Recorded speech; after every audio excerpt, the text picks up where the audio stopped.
right, let's see. I've done Santas for Christmas, Easter bunnies for Easter. What could I do for Halloween? Draculas? Can I get a list of 13 Draculas at least? Oh. Oh, God. There are so many Draculas. So very, very many Draculas.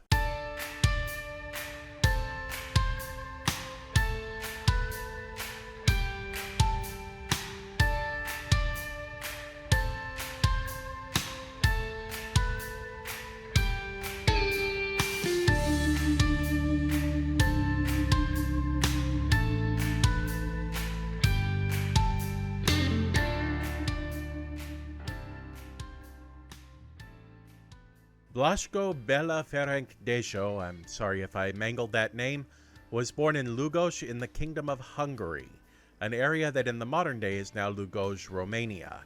His father Istvan was a banker and his mother Paula had come to Hungary from her native Serbia. Bela was the youngest of 4 children. After dropping out of school at the age of 12, Bela began acting in provincial theaters, playing small roles. By 1911, the young actor was confident enough in his abilities that he made the move to Budapest, where he became a frequent cast member of the National Theatre of Hungary.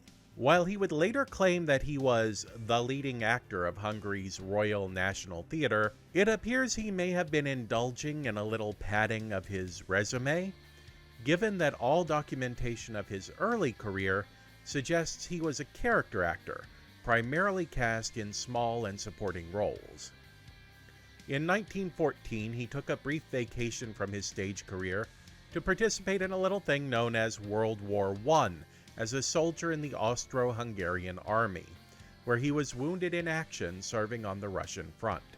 Bela's career was suddenly upended in 1919 after the fall of Bela Kun's Hungarian Soviet Republic. He found himself barred from acting in his native Hungary because of his membership in leftist organizations and his work helping to found an actors' trade union, and wound up emigrating to Weimar area Germany, where he shifted his focus from live theater to film. His earliest films were all small-budget productions, but they were well received by critics and audiences. Around this time, he started acting under the name Bela Lugosi, creating his new last name from the name of the Hungarian town where he was born. Lugosi first arrived in America in 1920, where he took on work as a laborer to earn his keep. He resumed his acting career in live theater, playing in companies that largely served New York's and the Eastern Coast's Hungarian immigrant population. In 1922, he made his Broadway debut in The Red Poppy. His Broadway work earned him roles in a handful of silent films, and in 1927 he took a starring role in the Broadway production of Dracula. The production played 261 performances in New York City before going on tour nationally, and at the end of the run, Lugosi decided to stay in Los Angeles, and the rest is history, right? Well, not so much. Lugosi initially picked up a contract with Fox Film, where he enjoyed a brief burst of popularity playing exotic roles and villains in silent melodramas. That period of work was short-lived, however, and in 1929, with no film roles in the offering, he accepted a contract to reprise his role as Dracula for a West Coast tour. Lugosi, of course, wound up playing Dracula in Universal Studios' 1931 adaptation of the same play he had been starring in, and his performance is so iconic that he arguably set the role in stone. Practically every Dracula since Lugosi has either been inspired by him or a reaction to him. So it's interesting to note that, despite having years of experience and public recognition for playing the role on stage, Lugosi was not Universal's first pick for the film. Nor was he even their second or third. Director Todd Browning wanted the role to go to his frequent collaborator Lon Chaney, but Chaney died before negotiations could be finished. John Ray of All Quiet on the Western Front was also rumored to be in the running, and according to some sources, Universal missed signing Conrad Veidt of The Man Who Laughs and The Cabinet of Dr. Caligari fame by only a single day, as the decision to offer him the role came down on the same day Veidt boarded a boat back to Europe after having grown tired of the Hollywood scene. With this string of popular and well-liked actors in consideration, Lugosi, who had been largely rejected by directors of sound films for his thick Hungarian accent, campaigned heavily for the role, frequenting the producer's office to ask for just an opportunity to audition. After learning that Veidt was not available, Carl Lumbly Jr. agreed to hear Lugosi for the role and, after hearing him perform the Children of the Night speech, finally signed him for the role that many would have thought was already a sure thing. I am Dracula. Oh, it's really good to see you. I bid you welcome. More than just winning the part, Lugosi might have been instrumental in the film even being made. Universal's Dracula was based on Hamilton Dean's stage play, because at the time, the original novel was still under copyright, and Dean wanted less money for the rights to adapt his script than Stoker's widow wanted to adapt the novel.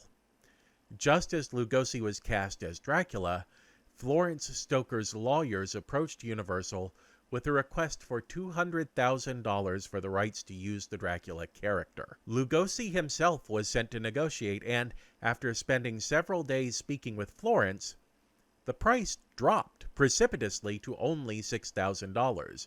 Lugosi not only earned the studio positive press with his casting, but his negotiations made it possible for the movie to be made, period. And yet, Lugosi was the lowest paid actor on the set.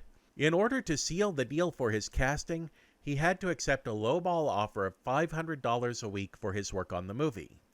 Adjusted for inflation, that's over $8,000 a week. Not a bad paycheck, but David Manners was receiving 4 times that amount to play John Harker in the same production. Dracula, already beset by actors refusing the role, scheduling issues, and severe budget cuts, also underwent last-minute edits that created a rift between Browning and Lumbly. But it went on to become one of the top-grossing movies of the year, and by most accounts, helped to kickstart the horror genre in American cinema.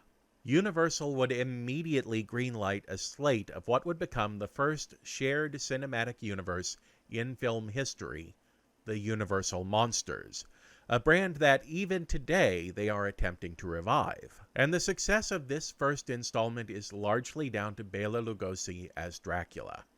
His King of the Vampires is ethereal and earthy at the same time. While seemingly not of this world, he is also capable of animalistic rage and violence, all hidden by a veneer of dapper civilization. The entrancing quality of Lugosi's performance, more so than anything else, kept audiences spellbound. When you rewatch 1931's Dracula with fresh eyes, leaving aside the prejudices that decades of half-baked imitations and snarky parody have introduced, his performance is still a truly modern monster who looks like the best of us while still representing the very worst of us. It's no wonder that so many performances look to Lugosi's for inspiration, right down to copying that one very specific line delivery. I never drink. Why? Even as the Universal Monsters became a massive cash cow for Universal Studios, Lugosi continued not to profit from the work he had put in on the role. The sequels to Dracula first cut him out by simply not including the character, or if they had to show him, using footage that had been shot for the first movie instead of bringing Lugosi back. While he didn't get to enjoy the success that the Dracula series brought in, he did work steadily in B-horror films for Universal and would later use the trappings of the character in numerous roles for other studios. His career became so synonymous with the horror genre that, in 1937, he and his agent would submit a listing to the Players Directory calling his typecasting in the genre an error. But it was one that would continue to be made, as Lugosi rarely got to play anything but the villain on screen. The only time Lugosi would be asked by Universal to return to the role of Dracula, the role that he defined for generations to come, was for 1948's Abbott and Costello Meet Frankenstein. So tell me, what do you think of Lugosi's performance as Dracula? Do you think it's aged well, or has parody and time not been kind to it?